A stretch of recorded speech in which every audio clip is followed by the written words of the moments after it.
Okay, so law enforcement officers cannot detect marijuana presence and or impairment. Who believes that statement? Law officers cannot detect marijuana. Everybody knows this now. Everybody knows that law officers now then can. So I think I could slip past this really fast. DRE characteristics. This was a study that came out, again, out of Rebecca Hartman, National Institute of Health. Looked at 302 toxicologically confirmed with the THC value greater than 1 that was successfully identified by a DRE officer. So again, drug recognition expert, they're specially trained officers in identified detection. And what they found for all performance characteristics to be above 96.7% prediction of cannabis impairment needed to identify failure in 2 or more of the following standard field sobriety tests. These aren't random tests, these are standard performed field sobriety tests.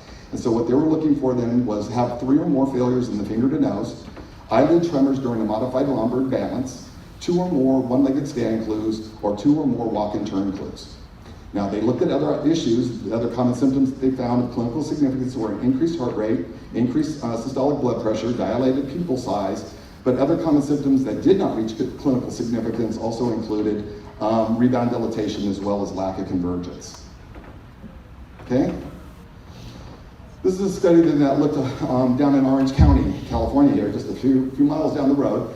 They looked at, from 2010 to 2012, they were looking at THC concentration in drivers, and they were examining driving and the field sobriety test performance. They were looking at over 5,000 reports.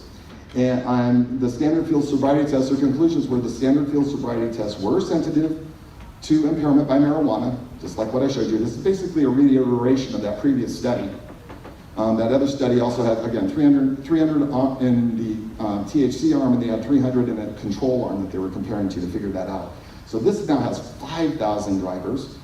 Standard field sobriety tests were effective. No correlation between the performance of the standard field sobriety test and the concentration of THC. No correlation, okay? And driving behaviors were similar between marijuana and alcohol impairment, that weaving, okay? So we should test for marijuana driving impairment for only 2 to 3 hours after consumption. Who believes that we should only test for 2 to 3 hours? Raise your hand. Nobody. Okay, great, you're in agreement. We shouldn't test just for 2 to 3 hours. Because here's a report out of monitoring health concerns related to marijuana from Colorado in 2016, where they convened a pile of experts and they came down with these decisions here. Time to wait before driving. We found substantial evidence that delaying driving for at least 6 hours after smoking less than 18 milligrams of THC allows the THC-induced impairment to resolve or nearly resolve for users who use less than weekly. So infrequent users, it's 6 hours if you consume 18 milligrams. Okay? And if it was an edible, same amount, 18 milligrams, they said 8 hours. And again, this is all referenced. I would refer you to go back to that reference there. All the references are on there as to where they came to that conclusion. Okay? So I think you're asking the question, what's 18 milligrams? Right? Okay, so here we go. So if you have if a joint is half a gram and you have 12 or 23% THC. So again, the typical joint then has 60 to 115 milligrams of THC. There you go. So what that means is you and 2.3 of your best friends each consume 3.3 of that 12% THC for you to get 18 milligrams. You and 2.3 of your best friends are consuming that joint. 3 of you to consume that 12% THC. Which again, are they selling that? I think they're getting closer to the 23%. And for you to get 18 milligrams, that's 5.4 of your best friends. So a total of 6 of you need to consume that joint for you to acquire 18 milligrams. Let's look at some of the edibles. You were hearing about them, but you weren't hearing about. You heard that the daily dose or the serving size was 10 milligrams. Do you realize that from Dronabinol or Marinol, that is the maximum approved FDA dose size? 10 milligrams. They come as 2.5s, 5s, and 10 milligrams. Okay? So they're calling that the standard serving size. They're allowing 100 milligrams to be in a package, so you could down all 100 milligrams worth at one time if you want. Again, we're talking about 18 milligrams, so that's 1.8 gummy bears if you're using gummy bears, or a gummy bear and a gummy bear without its head. You're at 18 milligrams. Okay? How about the dank grasshopper bar? That's 420 milligrams of THC. Well, you better have 1/23 of that bar because you're going to be tipping your 18 milligrams. Okay? Cookies, we know, 80 milligrams, so you better have a quarter of a cookie. Who eats a quarter of a cookie in this room? Please raise your hand. I lost 80 pounds recently, so I might try to eat a little bit less than the whole cookie, but I don't think I could even get away with a quarter of a cookie. So anything more than a quarter of a cookie, you're over 18 milligrams.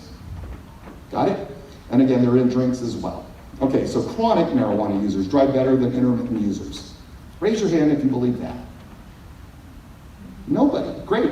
Okay. So again, there are multiple studies out here that have looked at this, and they've seen that there's memory is impacted for 12 hours after abstinence in chronic users. They see that the concept formation and planning and sequencing is impaired. These are old studies. These are studies from 2002 that I'm referencing, 2011 that I'm referencing. Again, I'll refer you back to my slides to see all these. Again, decision-making and risk-taking is still seen after 25 days of abstinence. We see significant attention and concentration deficits in 4 weeks to 2 years following abstinence. We see slower information processing. You have to step on the brake real fast. These studies are old, 2004. 2011, 2002. Okay? So again, we're seeing brain changes with PET scans and things. We're seeing shrinking of the brain, right? So I would question whether we actually see tolerance in somebody that has been a chronic user.